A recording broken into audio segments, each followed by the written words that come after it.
Here's my audience. All right. So today I will be giving you a persuasive speech about the morality of cloning. So to first start off this speech, can anyone think of a celebrity that has cloned an animal?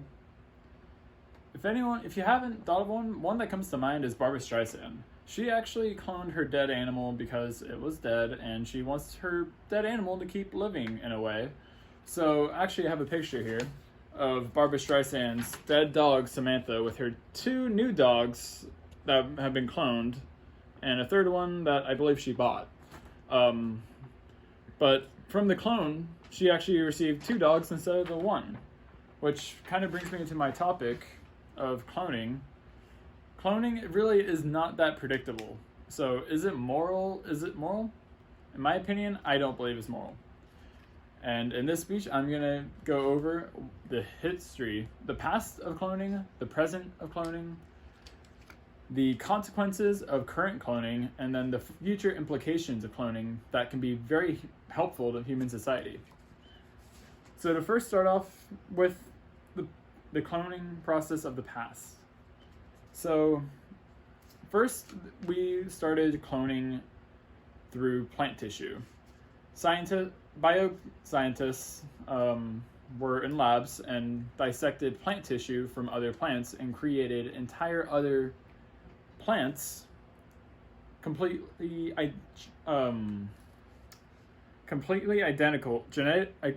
genetic copy of the mother plant. This in turn created two other discoveries, such as in 1952, the cloning of frogs using somatic cell nuclear fusion, or as it's called, SCNT,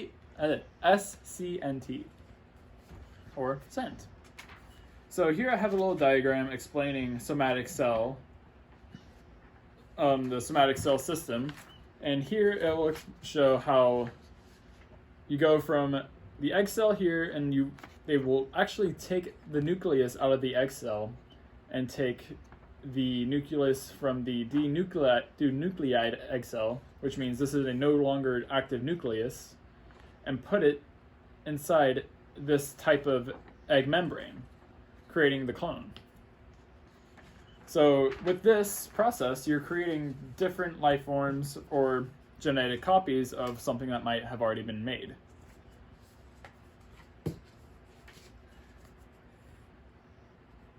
However, another big discovery that came into play was the cloning of 4 sheep, and in particular, Dolly.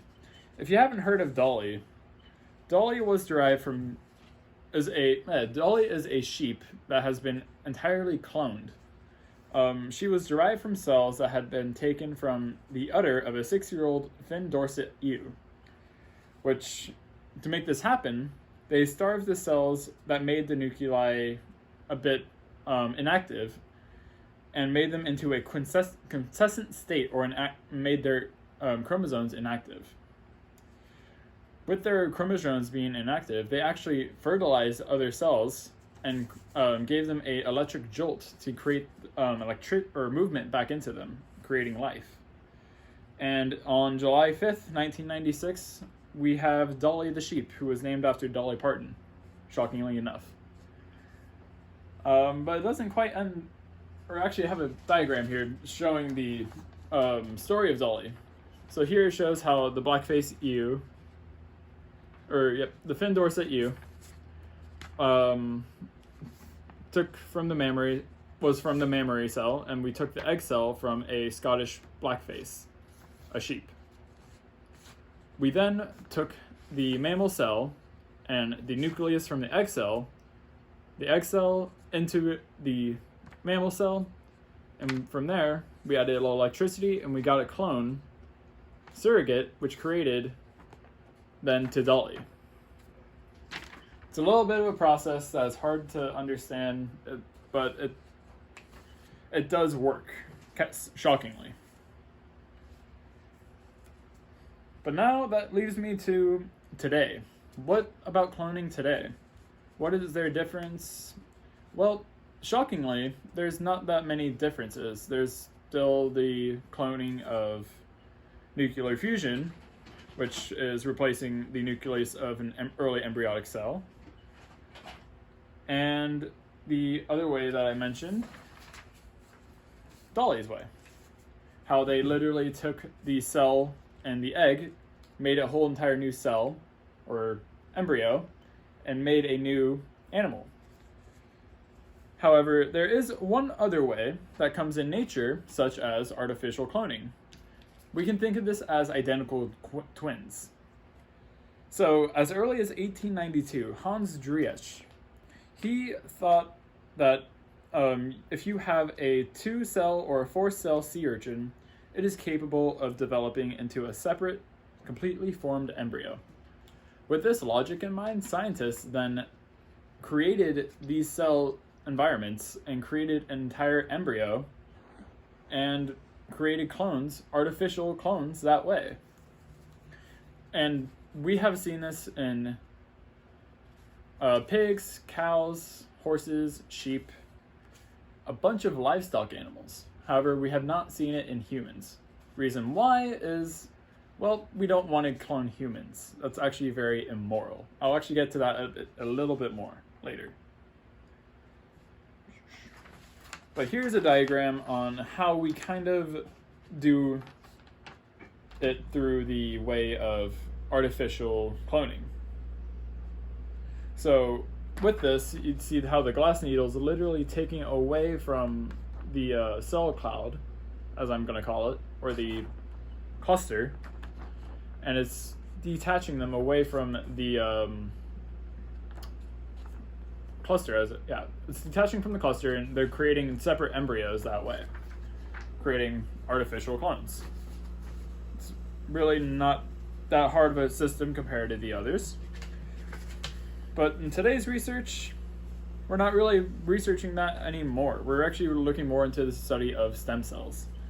And the fascinating thing about stem cells is they can turn into about any type of cell in our body, and the certain type of and the certain provisions and the certain environment needed. So currently we are trying to learn how to manipulate various kinds of embryonic and non-embryonic stem cells and other cell lines, meaning that we can manipulate a cell line and create a new type of, or a part of a tissue and organ, and help a donor that needs a part of a tissue, like a liver or a pancreas, something very needed for a human body.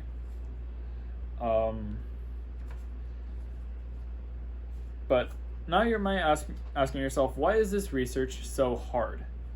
Well, actually, 1 in 10,000 bone marrow cells are actually a stem cell that can produce blood.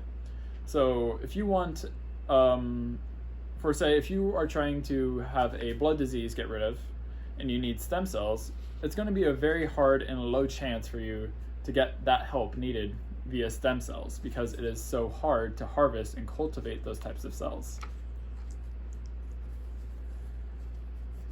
All right. So, consequences of cloning today. So, only 2 to 5% of eggs that actually are harvested actually end up as animals, leaving the 95 to 98% of cells dead, or embryonic cells dead. And as well, these animals usually have defects to them. So it as well bolsters the human cloning argument, as we don't want to have defects to our cloning, especially if it's to humankind. So, but a few positives we can maybe think of is stem cells are a great use in the future, as they literally can recreate any type of body cell, as I said, with certain provisions and environments. So possibly we can see that as a cloning opportunity to create new cells and new organ tissue to help with medical aids. But to finish this little speech off, I'd like to go over a little quote that Ronald Reagan said. Stem cell research can revolutionize medicine more than anything since the antibiotic. I firmly believe that's very true because I firmly believe that's very true because our medicine today can't cure cancer, yet stem cells can. So in today's speech, I hope you realize that cloning really isn't that useful, at least not yet, and that we went over the past of cloning, the present of cloning, the consequences that can happen, and the possibilities that are limitless with our current research going on. Thank you for watching.